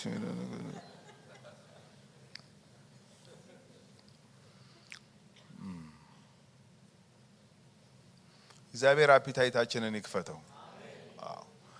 የሚገርም ትሬዠር ነው እጃችን ላይ ያለው። የሚገርም ክብር ለጌታ ይሁን። አይን የሚያበራ አይን የሚከፍት መንገድን የሚያቀና ክብር ለእግዚአብሔር ይሁን። ሕይወትን የሚያለመልም መጽሐፍ ነው እግዚአብሔር እጃችን ላይ የሰጠን። ጌታ ኢየሱስ ክርስቶስ ይነግራቸዋል መንገዱ እኔ ነኝ፣ እውነት እኔ ነኝ፣ ሕይወት እኔ ነኝ እያለ በእኔ በቀር ወደ አብ የሚመጣ የለም። ድምድም ያለ እኮ ንግግር እኮ ነው። ማንም እኮ አላለም እንደዚህ፣ ማንም ብሎ አያውቅም። እንዴት ቦልድ እንደሆነ ሲናገር በቃ በዚህ ያጽናናቸዋል። ቀጠለ ቁጥር 7 እኔንስ ብታውቁኝ አባቴን ደግሞ ባወቃችሁ ነበር፣ ካሁንም ጀምራችሁ ታውቃላችሁ አይታችሁትም አላለው። ቁጥር 8 ፊልጶስ ደግሞ ተነሳ። እቺ 3 ቀን የኮንፊዥን ታይም ናት። የማይነሳ ጥያቄ የለም፣ የማያነሱት ነገር የለም። በቃ ምንድነው ደህና ስንከተለው ኖረን በቃ ላስት አወር ላይ ደረሰ፣ ፒኩ ላይ ደረሰ ማለት ነው። የመጣበትን ዋና ዓላማ ሊፈጽም ኢየሱስ ወደ መስቀል እንዳይሄድ እኮ ብዙ ፈተና ደርሶበታል። ገና እኮ ተጠምቆ እንደወጣ እኮ ይሄ ጥያቄ ቀርቦለታል። በሾርት ከት ብሎታል አይደል ዲያብሎስ ማቴዎስ 4 ላይ ሲፈትነው። ምንድነው በመስቀል በኩል መሄድ ነው እኮ ጥያቄው። የዓለምን ክብር ላሳየ፣ እሺ ወድቀ ብትሰግድልኝ እሰጥሃለሁ ነው። የዓለም ክብር የኔ ነው፣ ግን በመስቀል በኩል አልፌ ነው ይለው። ኖ በመስቀል ማለፍ የለብህም በቃ ባቋራጩ ሲለው ኖ እስከ ጊዜው ተለየው ይላል። በኋላ በተለያየም በጴጥሮስ በኩልም መጣ፣ በብዙ መንገድ መጣ፣ አለፈው። ጌታ ኢየሱስ አለፈው። የመጣበት ዋና ዓላማ ያ ስለነበረ ለደቀ መዛሙርት ግን ከባድ ነበር ያ ታይም። ምንድነው ታዲያ ዋስትናቸው? የወደዳቸውን እስከ መጨረሻ ወደዳቸው። እንደምንም እያሉ ዝች ቃል ላይ መንጠልጠል ነው እንጂ የሚሆን አይደለም። የሚገጥሙን የምናልፍባቸው ፈተናዎች በጣም ከባዶች ይሆናሉ። ፊልጶስም ጌታ ሆይ አብን አሳየንና ይበቃናል አለው። ኢየሱስም አለው አንተ ፊልጶስ ይህን ያህል ዘመን ከእናንተ ጋር ስኖር አታውቀኝምን? አሁን ይሄ መልስ ለፊልጶስ አንተንማ አውቃለሁ የሚያስብል እኮ ነው። እኔ እኮ ስላንተ አይደለም የጠየቁ። አባቴ መኖሪያ አለ በአባቴ ዘንድ አባቴ ትላለህ። በቃ ዛሬ መጨረሻ ልጠይቅሃለሁ፣ አሳየኝ። እሱ ነው ፊልጶስ። የራሱ ፐርሰናሊቲ ያለው የማትስ ሰው ነው ፊልጶስ። እዚህ ላችኋል ዮሐንስ 6 ላይ ለእነዚህ ሰዎች የስንት ዲናር እንጀራ ይበቃል ሲል ወዲያው ተታርቆ የ200 ያለው እሱ። ስለዚህ አሁንም የማትስ ማይንድ ስላለው ሊሄድ ነው፣ ስፍራ ላዘጋጅ ነው፣ መለሳለሁ ምናምን አለና ተታርቆ ካልኩሌተሩን አውጥቶ አብን አሳየኛል። ሁሉ ጥያቄ አለው። ኢየሱስ ግን በመልስ የተሞላ ጌታ ነው። ክብር ለኢየሱስ ይሁን። እሱን አሳየኝ ሲለው ፊልጶስ ይህን ያህል ዘመን ከእናንተ ጋር ስኖር አታውቀኝምን? እኔን ያየ ማንን አይቷል? አብን አይቷል። እኔና አብ አንድ ነን ኤግዛክትሊ ምናምን ማለት አይደለም። አብ ሌላ ነው፣ ወልድ ሌላ ነው። ይሄን ደግሞ እንዳትስቱ፣ ኦንሊ ጂሰስ እንዳትሆን እንደዛ ማለት አለ። እኔን ያየ አብን አየ ማለት አብ ራሱን የቻለ ማንነት አለው፣ ወልድ ራሱን የቻለ ማንነት፣ መንፈስ ቅዱስ ራሱን የቻለ ማንነት አለው። ግን አንድ አምላክ አይደለም እናመልከው። እሱም በጣም በደንብ ማወቅ ያስፈልጋል። ይጠይቃሉ። ጴጥሮስ ይጠይቃል፣ ፊልጶስ ይጠይቃል፣ ቶማስ ይጠይቃሉ። በቃ ምን ያስተምርሃል ይሄ ካላችሁኝ፣ የእኔ ጌታ የሚጠየቅ ጌታ ነው። በቃ የሚጠየቅ ጌታ ነው። መጠየቅ ጥሩ ነው። ኒቆዲሞስ ትዝ ይላችኋል፣ የአይሁድ መምህር ነው። አንድም ቦታ ገባኝ አላለም፣ አልገባኝም ነው የሚል። ይጠይቃል። እግዚአብሔር ከሱ ጋር ካልሆነ በስተቀር አንተ የምትሰራውን ስራ ማንም ሊሰራ አይችልም ሲለው ኢየሱስን፣ አሁን ኢየሱስ ሆኖ ነው እንጂ እኔ ብሆን ኧረ እባክህ ያስታውቃል እስቲ ጀምታ ልለው ሁሉ እችላለሁ። ለምን አፕሪሼት እያደረገ የመጣን ሰው እንዴት ነው የምታስደነግጡት? በሌላ ንግግር ጃምፕ ነው ያደረገው ኢየሱስ። የኒቆዲሞስን አፕሪሺዬሽን እናንተን ዘለለው ጭራሽ። እግዚአብሔር ከሱ ጋር ካልሆነ በስተቀር ማንም አንተ የምትሰራውን ሊሰራ እንደማይችል አውቀናል ሲለው፣ ዳግመኛ ካልተወለድክ የእግዚአብሔርን መንግስት ልታይ አትችልም። አሁን ይሄዳል እንትን ንግግሩና መልሱ አይሄድም። ኢንቴንሽናሊ ነው ይሄንን ያደረገው ኢየሱስ። ለምን? እኔ አባቴ ከኔ ጋር መሆኑን እንዳንተ አይነት ሰው መጥቶ ሲመሰክርልኝ አይደለም ፊልም ማረገውና ኦኬ ታወቀ ምናምን ብለው፣ በራሴ አውቃለሁ አባቴ ከኔ ጋር እንዳለ። that's not your business። your business is ዳግም መወለድ አለ። ሰውየው ከዋለ ሽማግሌ እኮ ነኝ አለው። አይ ነው እና ተመልሼ እናቴ ሆድ ውስጥ ገብቼ እንደሱ አይደለም ምን ያወራው አለው። ተጀመረ ኮንቨርሴሽኑ ማለት እና አንድ ነገር ሲነግረው አይገባኝም ነው የሚለው፣ ሲነግረው አይገባኝም ነው የሚለው። እንደውም ወደ መጨረሻ የአይሁድ መምህር ስትሆን ይሄን አታውቅም አለ። አላውቅም አለ። በተለይ ተማሪዎቹ ፊት ከሆነ ይሄን እያወሩ ያሉት ኢማጂን ኒቆዲሞስ በጣም ጄኒውን ሰው ነው። መምህር ተማሪዎቹ ፊት እንደዚህ ሲባል በጣም ነው የሚያሳፍረው። እሱ ግን ማያውቀውን ነገር አላውቅም ነው የሚለው። እሺ ነፋስ ወደሚወደው ይነፍሳል አውቃለሁ ነፋስ። አዎ ዳግም መወለድም ልክ እንደዛ ነው። አልገባኝም አለ ጭራሽ። እስከመጨረሻው አልገባውም። የሚቀጥለው ሴሽን ላይ ያሳያችኋለሁ። ይሄ ሰውዬ እንዳልገባው የቀረ ከመሰላችሁ ምናልባት ገብቶታል መጨረሻ ላይ። የስውር ደቀ መዝሙር ሆኖ ነበር። እንደው ምን ልትል ፈልገህ ነው ካላችሁኝ፣ ጌታ የሚጠየቅ ጌታ ነው። አዎ ምንም ፕሪቴንድ ማድረግ አያስፈልግም። ካልገባን አሁን እኔ መጽሐፍ ቅዱሴን ሳነብ የሚገቡኝ ነገሮች አሉ፣ የማይገቡኝ ማአት ነገሮች አሉ። በቃ ይገቡኛል ብዬ ግን ተስፋ አደርጋለሁ። በቃ እጠብቃለሁ። አንድ ቀን በራሱ ጊዜ ጌታ ይሄንን ነገር ያስረዳኛል ብዬ በተስፋ እጠብቃለሁኝ እንጂ ይሄ ስላልተመለሰልኝ ብዬ ምንም አይነት ዲሲዥን አልወስድም። ቤዚክ የሆነ ነገር ገብቶኛል። ያልገቡኝ ነገሮች ካሉ እጠይቃለሁ። ምክንያቱም ደቀ መዛሙርቱ ይጠይቁት ነበር። ለምን ተጠየቅኩ የሚል ጌታ አይደለም የኛ ጌታ። በሰዓቱ ይመልስ ነበር። ዮሐንስ 14 ላይ ይሄንን ነበር የሚነግራቸው። ከዛ ቀጥሎ ግን ስለ መንፈስ ቅዱስ ነው የነገራቸው።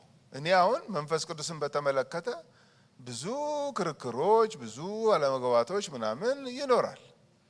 መድኃኒቱ ምንድነው ብለህ ታስባለህ ካላችሁኝ ዮሐንስ 14 15 16ን በደንብ ማየት ነው።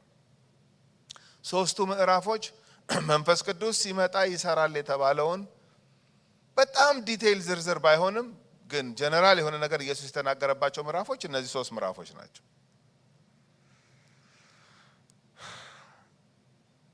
ባይናገርስ ኖሮ ብዬ አስቤ አውቃለሁ። በድፍኑ አሁን ኢየሱስ በድፍኑ እኔ ከሄድኩ በኋላ ልክ እንደኔ መንፈስ ቅዱስ ይመጣል፣ እሱ ሲመጣ የሚሰራውን ስለሚያውቅ እኔ ማብራሪያ አልሰጣችሁም ብሎ በድፍኑ ዘግቶት ቢሄድ ኖሮ ተጫርሰን ነበር። እንዴት በሉኝ። እኔም ብድግ ብዬ ሲመጣ የሚሰራውን እሱ ያውቃል ብሎ በድፍኑ ከዘጋው እኔም ብድግ ብዬ የሆነ ነገር አረግና ምን ነው ስትሉኝ መንፈስ ቅዱስ እላችኋለሁ። ሲመጣ ምን እንደሚሰራ ካልተጻፈ በምንድን ነው ቼክ የምታደርጉት? ምንም ቼክ ማድረጊያ የላችሁ።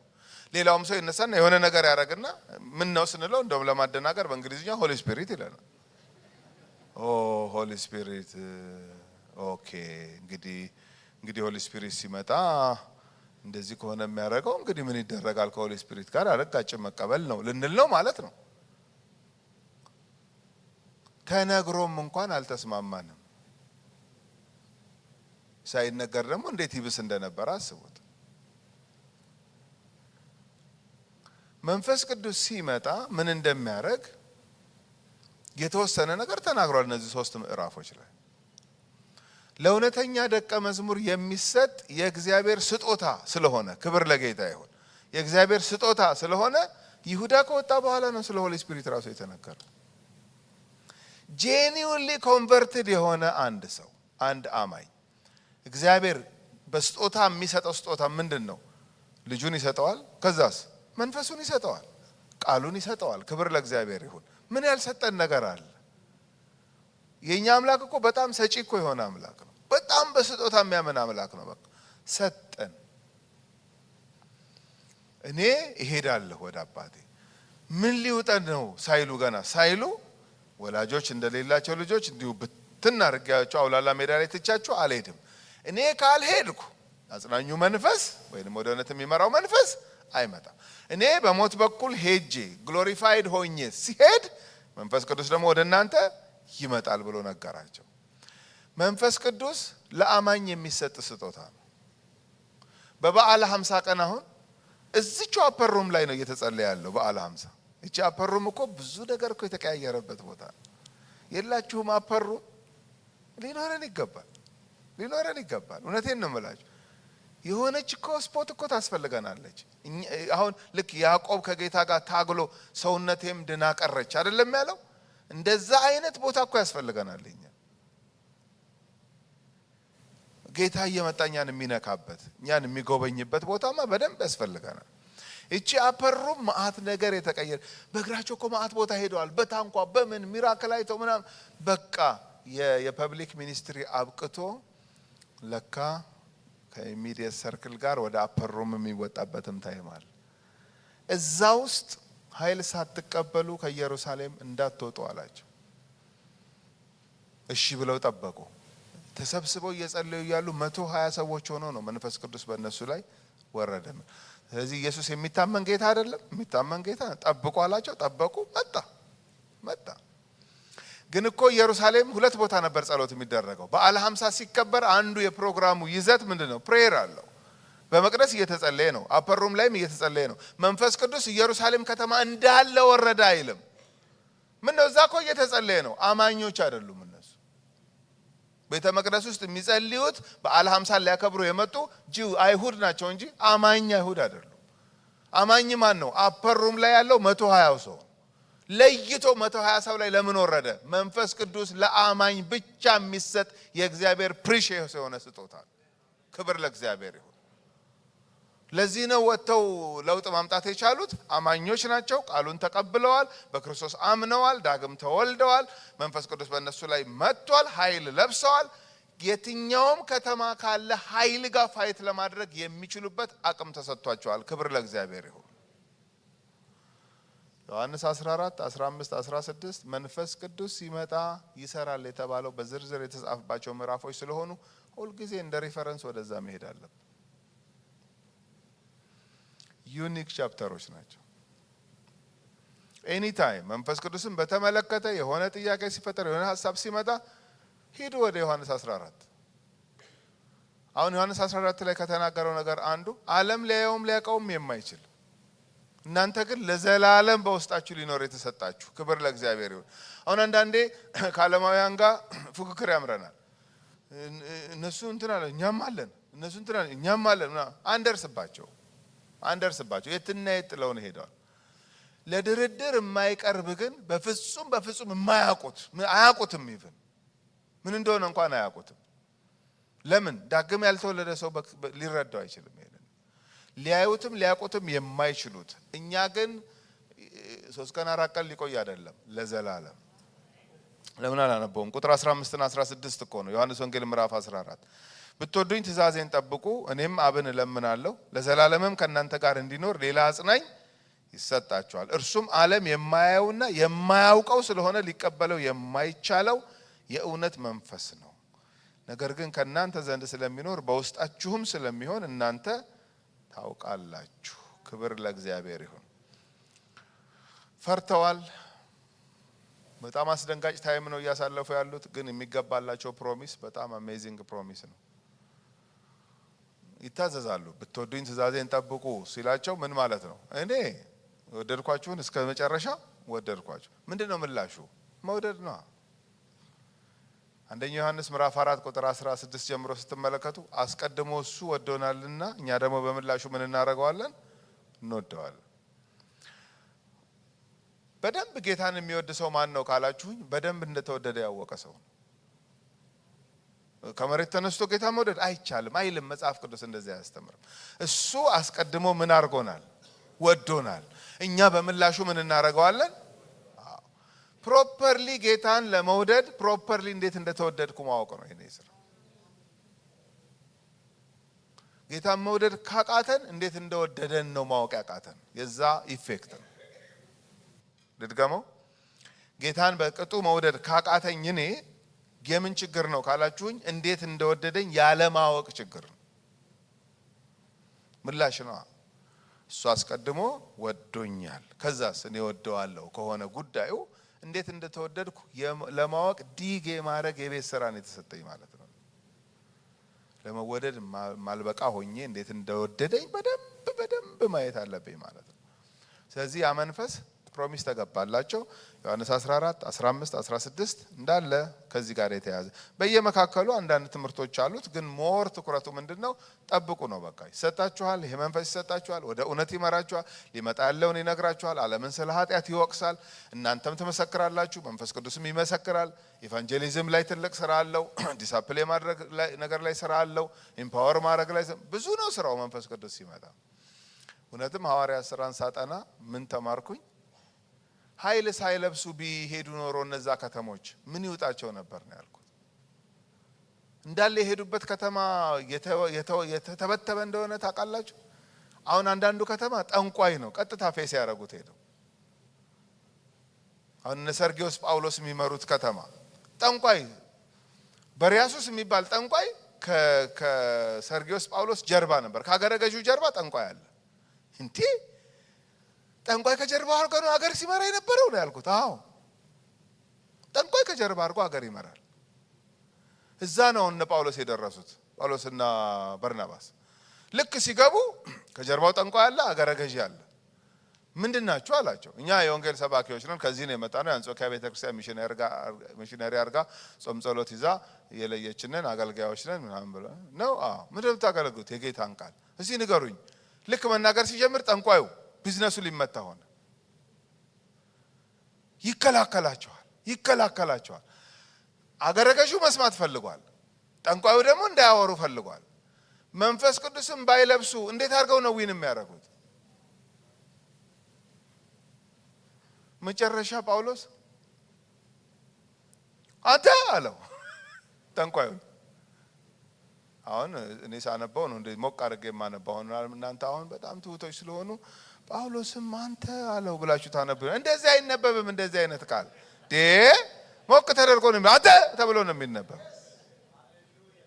አታርፍም አለው። አሁን አታርፍ ለምን አላነብላችሁ? ምን ከማሰቃያችሁ? ይሄው ሐዋርያ ሥራ ምዕራፍ 13 ሐዋርያ ሥራ ምዕራፍ 13 ቁጥር 8 ጀምሮ ላነብ ነው። ጠንቋዩ ግን ኤልማስ ስሙ እንዲሁ ይተረጎማልና አገረ ገዡን ከማመን ሊያጣመን ፈልጎ ተቃወማቸው። ጳውሎስ የተባለው ሳውል ግን መንፈስ ቅዱስን ተሞልቶ፣ ዋው ክብር ለእግዚአብሔር ይሁን። መንፈስ ቅዱስ ከዚህ በፊት አልተሞላም? ተሞልቷል። ሐናንያ ሲጸልይለት ተሞልቷል። ታዲያ ባለፈው ከተሞላ ምን ይሰራለታል? መንፈስ ቅዱስ እኮ አንድ ቀን ተሞልቻለሁ በቃ የሚባል አይደለም። ሁሌም የምንሞላው ሁሌ ነው የምንሞላው። ለእያንዳንዱ ኬዝ በመንፈስ መሞላት ያስፈልጋል። አሁን ጠንቋይ ፊት ቆሞ ካልተሞላ እንዴት ይችላል? በመንፈስ ተሞልቶ ይላል። ትኩር ብሎ ሲመለከተው ምን ማለት ነው? ብሎ እኮ ነው ጠንቋዩ። እንደዚህ አይነት መከላከል አለ። ሊያምን ሲል አገረ ገዢው ሊያምን ሲል አለ። ትኩር ብሎ አየው። ከዛስ አንተ ይኸው አሁን ይሄን ሴንስ ይሰጣል ራሱ። ትኩር ብሎ ሲመለከተው አንተ ተንኮል ሁሉ ክፋትም ሁሉ የሞላብህ የዲያብሎስ ልጅ። ኧረ በኢየሱስ ስም ኧረ እንደዚህ አይነበብም ይሄ ቃል። ኧረ በፍጹም እንደዚህ አይነበብም። እንዴት እንደሚነበብ ላሳያችሁ። አንተ ተንኮል ሁሉ ክፋትም ሁሉ የሞላብህ። እሱ ምን እንደሞላበት ያውቃል። ምን እንደተሞላን ስናቅ ማን ምን እንደተሞላ እናውቃለን። አሁን አንዳንድ ጊዜ ሊፍት ውስጥ ስንገባ የሆነ ቢሮ ስንሄድ ከበደችኝ፣ የሆነ ሴትዮ ከበደችኝ። በኢየሱስም አንተ ክበዳት እንጂ እንዴት ነው እሷ የምትከብድ? የእግዚአብሔርን ክብር የተሸከምከው ክብር ለጌታ ይሁን። ለዘላለም በውስጣችን ሊኖር የተሰጠን መንፈስ ያረፈብን እኛንን እንጂ የምንከብዳቸው እንዴት ነው እነሱ እኛን የሚከብዱን? አለማወቅ። ከበደችኝ፣ ተጫጫነችኝ፣ ውጣ ውጣ አለኝ። እሱ ውጣ ውጣ ይበለው እንጂ እንዴት ነው ውጣ ውጣ የሚለኝ? እኔ በኢየሱስ ስም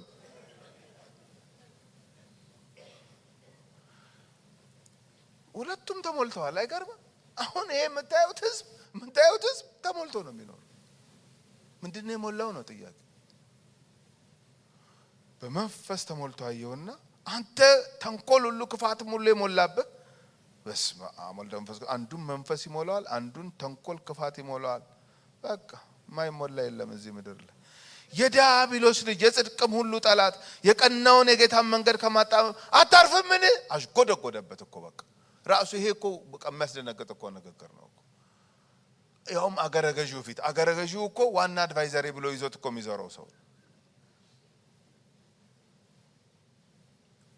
እሱም የሚሆን ሰው አይደለም። ግን ጠንቋይ ከጀርባ እያማከረ አገር መምራት በኢየሱስ ክርስቶስም አገሪቱን የት ይዟት እንደሚሄድ እንግዲህ ማሰብ ነው። እንግዲህ አታርፍም ምን አለው? አሁንም እነሆ የጌታ እጅ ባንተ ላይ ናት፣ እውርም ትሆናለህ፣ እስከ ጊዜውም ፀሐይን አታይም አለው ይላል።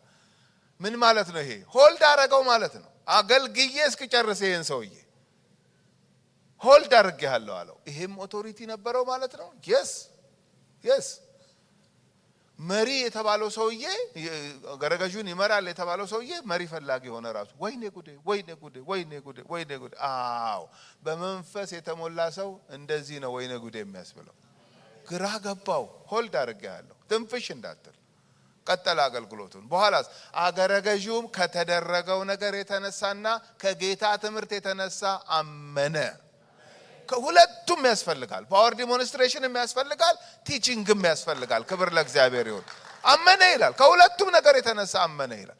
ታዲያ ጌታ ኢየሱስ ክርስቶስ የሚታመን ጌታ አይደለም ነው? ጠብቁ አላቸው። ጠብቁ። እንዴት ነው የሚክዱት? የፈለገ ቢፍገመገሙም የፈለገ እረኛውን ምታ መንጋው ይበተናል ተብሎ ቢበተኑም የወደዳቸውን እስከ መጨረሻ ወደዳቸው። ክብር ለእግዚአብሔር ይሁን። እኔ በዚህ ኮንፈረንስ ምንም አይደለም፣ በቃ እቺን ቃል ይዘን ከሄድን አትርፈናል ነው በቃ። አሁን ይሄ ፋሲካ ያልፋል፣ ሰኞ ይመጣል፣ ማክሰኞ ይመጣል፣ ይጀምራል ጆርኒያችን። ምንድነው የዛን ጊዜ ሊቀርልን የሚገባው? የወደዳቸውን እስከ መጨረሻ ወደዳቸው። ለኔ ሊሰጠኝ የሚገባ ነገር ኖሮ የሚከለክለኝ ነገር የለውም ጌታ። እግዚአብሔርን ለመምሰል በጽድቅ ለመኖር የሚያስፈልገኝን ሁሉ የሚሰጠኝ አምላክ ነው የኔ ጌታ።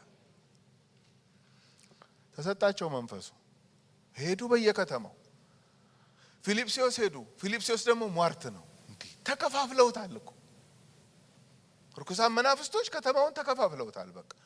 ፊልጵስዩስ ደግሞ የሟርት መንፈስ ያለባት ሴትዮ ከሀገረ ገዢዎቹ ጋር እየጠነቆለች በሟርት እንትን እያደረገች ትርፍ እያተረፉ እንደዚህ ነበር እየኖሩ ያሉት። እነሲላ ቀጥታ መንገድ ጀመሩ። ወደ ኤዥያ ሊሄዱ ሲሉ የኢየሱስ መንፈስ ከለከላቸው ይላል። ወደ ቢታንያ ሲሞክሩ አሁንም መንፈስ ቅዱስ ከለከላቸው።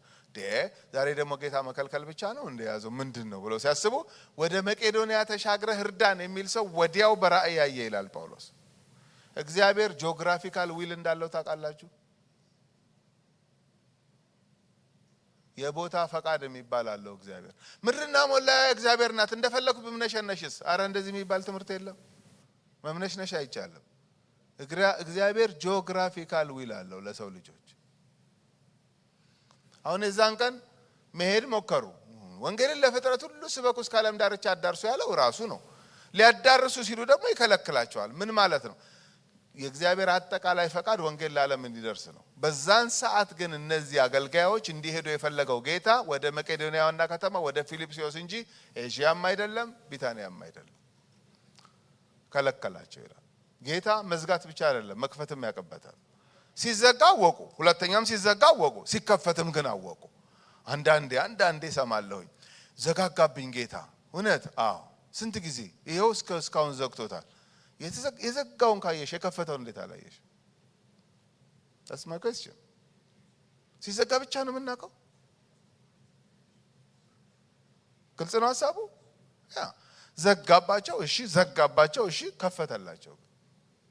እንደውም ፈጥነህ ተሻግረህ እርዳን የሚል ሰው በራእይ አይቶ ተነስቶ በፍጥነት ሄደ ነው የሚለው ጳውሎስ አብረውት ከነበሩ።